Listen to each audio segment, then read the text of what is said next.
Dear students, ये हमारा third video और इसमें हम आपको पढ़ाने जा रहे हैं इनके फॉर्मूलाए। सबसे पहले हम बात करेंगे जो आपने यहाँ चार दीवारें खड़ी की हैं उनके एरिया की बात करेंगे।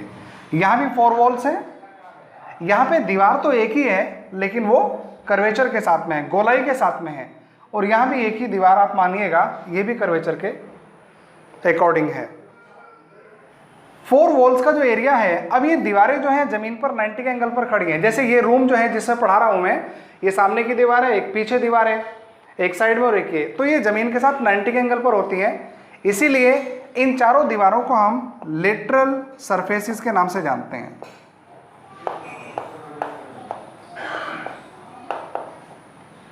लेटरल सरफेसिस, मैंने एस नहीं लगाया अभी। और इन 4 वॉल्स का जो एरिया होता है उसे लेटरल सरफेस एरिया कहते हैं।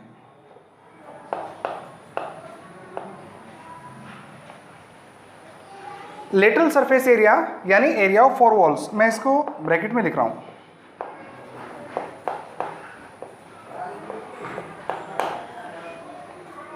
यहां जो साइड में आप दीवार देख रहे हैं ये स्क्वायर के शेप में है और इसका लेंथ जो है साइड का वो ए है। स्क्वायर का एरिया फाइंड करने के लिए आप दो साइड्स का मल्टीप्लाई करते हैं, तो a इंटू ए स्क्वायर आपने शुरू में पढ़ा था। साइड वाली दीवार का एरिया हो गया ए स्क्वायर। इतना ही एरिया इस वाली साइड वाली दीवार का है और इतना ही एरिया फ्रंट वाली दीवार का है और इतना ही एरिया पीछे वाली दीवार का है। मतलब हुआ 4 बार ए स्क्वायर आ गया, तो यहाँ पे हुआ है हमारा 4a स्क्वायर। तो ये हमारा lateral surface area of a cube हुआ। अगर हम क्यूबॉइड की बात करते हैं तो ये जो साइड में आप दीवार देख रहे हैं, ये वाली ये रेक्टेंगल के शेप में है और उसकी एक साइड है H और दूसरी है B। ये जो वॉल है इसकी बिल्कुल वैसी वॉल इसके सामने है। ये जो एरिया इसका आएगा वो इसका आएगा। इसका एरिया अगर निकालेंगे तो दोनों साइड्स का मल्टीप्लाई करेंगे तो BH आएगा और BH ही आएगा इसका सामने वाली का, उसके ऑपोजिट वाली का। अभी जो फ्रंट में वॉल है आपके बिल्कुल सामने, ये वाली जो वॉल है सामने बिल्कुल, ये भी रेक्टेंगल की शेप में और उसकी एक साइड L है और दूसरी H है। इसका एरिया निकालने के लिए दोनों को मल्टीप्लाई करेंगे तो L इंटू H आएगा। ये फ्रंट वाली वॉल का एरिया हो गया।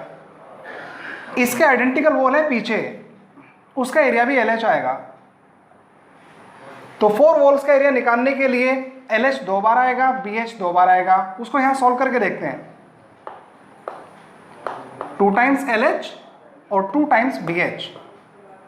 यहां से 2 को भी कॉमन लेंगे और H को भी कॉमन लेंगे। आप 2H को सामने रख सकते थे, लेकिन मैंने क्या किया, नंबर को पहले और वेरिएबल को बाद में रख दिया। 2H को कॉमन लिया तो यहां से L आएगा और यहां से B आएगा। तो ये हमारा फॉर्मूला होता है lateral surface area of a cuboid, यानी area of 4 walls of a cuboid. तो मैं यहां पे लिख देता हूं बेटे 2L plus B into H। ये क्या हुआ, lateral surface area of a cuboid या area of 4 walls of a cuboid हुआ। अब इसका एरिया बनाने के लिए मैं इनकी हेल्प लूंगा। एक बात बताइए, ये जो इसका बॉटम है यहां पे रेक्टेंगल के शेप में है और L plus B plus L plus B, ये आपने इसका पेरीमीटर पढ़ा था। 2 इंटू L प्लस B, ये बेस का पेरीमीटर हुआ। ये देखो 2 इंटू L प्लस B, ये बेस का पेरीमीटर हुआ और हाइट से मल्टीप्लाई कर दिया तो जो जमीन के साथ 90 एंगल बनाने वाली साइड्स है उनका एरिया आ गया। सेम केस यहाँ, इसका एरिया अगर आप इसका पेरीमीटर अगर आप लेंगे तो A plus A plus A plus A। Square का पेरीमीटर सबसे पहले वाली वीडियो में आपको बताया था 4A होता है और इसकी हाइट A है। 4A को जब A से मल्टीप्लाई करेंगे तो 4A स्क्वायर हो जाएगा। तो इससे एक बात हमें समझ आती है कि जब हम लेटरल सरफेस एरिया निकालते हैं या हम एरिया ऑफ 4 वॉल्स निकालते हैं, क्योंकि हर जगह 4 दीवारों का होना जरूरी नहीं है, इसके अंदर 4 वॉल्स थोड़ा ही है, तो एक पैटर्न बनाया, उसका बेस जिस शेप में होगा उस बेस का पेरीमीटर लेना है और हाइट से मल्टीप्लाई करना है। तो यहाँ इसका जो बेस है वो सर्कल है और सर्कल का पेरीमीटर फर्स्ट वीडियो में क्या बताया था, 2πr। तो पेरीमीटर हुआ 2πr और हाइट से मल्टीप्लाई करना है, तो फॉर्मूला बनता है 2πrh। ये लेटरल सरफेस एरिया बोलेंगे इसको। इसको हम एरिया ऑफ 4 वॉल्स नहीं कहेंगे, यहाँ पे एक ही वॉल है, इसे बोलेंगे लेटरल सरफेस एरिया। ये मैं लिख देता हूँ। बल्कि उसको हम कर्व्ड भी कहते हैं क्योंकि वो गोलाई में है। तो कर्व्ड सरफेस एरिया इक्वल्स, ये आपकी वैल्यू आ गई। बच्चों यहां तक तो हम आसानी से उसको समझ गए, इनकी हेल्प से भी हम समझ गए हैं, लेकिन ये कौन वाला परेशानी करता है। तो फिलहाल इसके लिए मैं आपको हिंट देता हूं क्या करना है। इसके जो गोलाई में दीवार है जो ऊपर जाके एक चोटी बनाती है, एक पॉइंट पर मिलती है, उसका एरिया निकालने के लिए हम इसकी हेल्प लेंगे। आप ऐसे सोचिएगा कि यहाँ पे 2 सर्कल्स हैं और यहाँ पे 1 सर्कल है, यानी आधा हो गया। तो जब इसको आप हाफ करेंगे 2 से 2 कट जाएगा तो पाई बचेगा। रेडियस अब भी आएगा। एक और बात आप ऐसे याद रखिएगा कि जब हमने इसको कट किया था तो ये साइड वाली जो हाइट थी h, ये जो हाइट थी h, ये कट गई और एक नई हाइट यहाँ पे l बन गई। तो ऐसे h को हटाओ और l लगाओ, ऐसे आप उसको याद रख सकते हैं। ये सिर्फ याद रखने के लिए आपको बताया, ये कोई प्रूव्ड स्टेटमेंट ऐसा नहीं है। तो इस वीडियो में हमने क्या सीखा, लेटरल सरफेस एरिया यानी area of 4 walls of a cube, area of 4 walls of a cuboid, curved surface area of a cylinder and curved surface area of a cone. ये सिर्फ लेटरल सरफेस एरिया आया। Total surface area भी निकाल लेते हैं। Total surface area,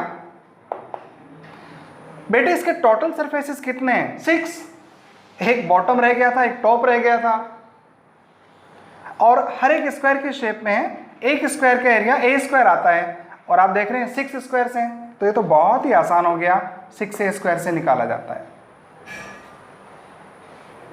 यहां पे total surface area निकालना है, तो वैसे मुझे इसमें सिर्फ बॉटम का और टॉप का एरिया ऐड करना है। और बॉटम एक रेक्टेंगल है जिसका एरिया l इंटू बी से आ जाएगा, यहां भी l इंटू बी आएगा। तो उसको हम कैसे याद रखेंगे अब?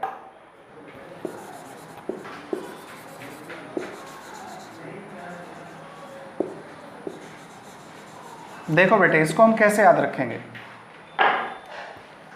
ये h टोटल सरफेस एरिया निकालना है, 6 के 6 का एरिया निकालना है। तो पहले बॉटम का एरिया निकालेंगे l इंटू बी से, फिर इस वाली साइड का एरिया निकालेंगे दोनों साइड्स को मल्टीप्लाई करके b इंटू एच और प्लस कर देंगे। ये साइड वाली दीवार का एरिया निकाल लिया, बॉटम का निकाल लिया, फ्रंट वाली का और निकाल लेते हैं। ये भी एक रेक्टेंगल है, इसमें ये तो हमारी l है और ये h, तो h का और l का मल्टीप्लाई करना है, HL कर देंगे। अभी इनको प्लस करने से हमारा बॉटम का, साइड वाली दीवार का और फ्रंट वाली दीवार का आया है। जितना बॉटम है उतना ही टॉप है, जितना ये साइड वॉल है उतनी ये वाली साइड वॉल है, और जितनी फ्रंट वाली वॉल है उतना ही बैक वॉल है। यानी यही एरिया मुझे 2 बार और लेना है, तो हम इसको क्या करते हैं, डबल कर देते हैं। ये total surface area of a cuboid हो जाता है। यहां पे जो इसकी दीवार थी उसका एरिया हमारे पास ये है। अगर ये क्लोज्ड है, ये सब भी मैंने क्लोज्ड माने हैं, अगर ये क्लोज्ड है तो इसका एक सर्कल नीचे है और एक ऊपर, तो 2 सर्कल का एरिया इसमें ऐड करना है। एक सर्कल का एरिया पाई आर स्क्वायर होता है, 2 का 2 पाई आर स्क्वायर हो जाएगा। तो जब इसमें हम 2 पाई आर स्क्वायर ऐड करेंगे तो हम कॉमन लेंगे 2 पाई आर और ब्रैकेट में बचेगा h प्लस आर। तो हम डायरेक्ट ये वाला फॉर्मूला याद रखेंगे। कैसे आया वो मैंने आपको बता दिया। दीवार का जो एरिया था 2 पाई आर एच, उसमें 2 सर्कल्स का एरिया ऐड कर दिया, और ऐड करते ही जब कॉमन लिया 2 पाई आर कॉमन आया और ब्रैकेट में रह गया h प्लस आर। बच्चों ये हमारा total surface area of a closed cylinder हुआ, क्योंकि इसमें हमने बॉटम और टॉप दोनों को कंसिडर कर लिया। इसका टोटल एरिया निकालना है तो सिर्फ सर्कल का एरिया ऐड करना है दीवार के एरिया में। दीवार का एरिया आपका पाई आर एल, सर्कल का पाई आर स्क्वायर होता है, तो पाई आर एल में पाई आर स्क्वायर ऐड करोगे, पाई आर कॉमन आएगा, एल प्लस आर बचेगा। तो ये हमारा पाई आर कॉमन और एल प्लस आर। बेटे ये हमारा टोटल सरफेस एरिया हुआ कॉन का। ये हमने lateral surface area, total surface area हर एक फिगर का याद कर लिया है। नेक्स्ट वीडियो में आपको बताऊंगा वॉल्यूम कैसे निकालते हैं। ओके स्टूडेंट्स, इनको लर्न करना है अच्छे से ताकि क्वेश्चंस में कोई परेशानी ना